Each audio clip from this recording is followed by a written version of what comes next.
यावर्षी पितृपक्षाला मंगळवारी 11 वाजतापासून सुरुवात होत असून 2 ऑक्टोबरला सर्व पितृ अमावस्येला संपेल. पितृपक्षाच्या 15 दिवसाच्या कालावधीत पिंडदान, तर्पण आणि श्राद्धविधी पितरांसाठी केले जातात. पितृपक्षात पितरांची पूजा केल्याने जीवनातील अडथळे दूर होतात आणि पितरांचा आशीर्वाद प्राप्त होतो असे मानले जाते. त्यामुळे दिवसांपासून शहरातील अनेक नागरिक पितरांना नैवेद्य दाखवितात. याची तयारी सुरू झाली आहे. भाद्रपद पौर्णिमेपासून पितृपक्ष सुरू होतो. पितृपक्ष 15 दिवस उशिरा सुरू होत आहे. जे लोक श्रद्धा पक्षांवर विश्वास ठेवतात ते या 15 दिवसांमध्ये कोणतीही नवीन वस्तू खरेदी करत नाही. त्यामुळे कपडे, बाजार, इलेक्ट्रॉनिक्स वस्तू, वाहने, भांडी, इतर व्यवसायांवर काही प्रमाणात परिणाम झाला आहे. श्रद्धा पक्षांबाबत लोकांमध्ये अनेक गैरसोय आहेत. उदाहरणार्थ, हा एक अशुभ काळ आहे. या दिवसात कोणतीही नवीन वस्तू खरेदी करू नये आणि या दिवसात नवीन वस्तू खरेदी केल्याने पितरांना राग येतो.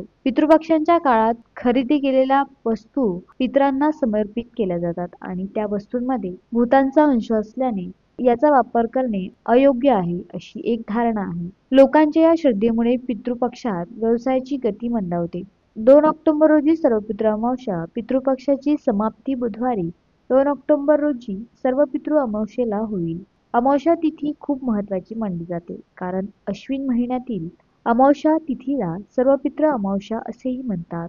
Bureau report, the sting operation news, Amravati.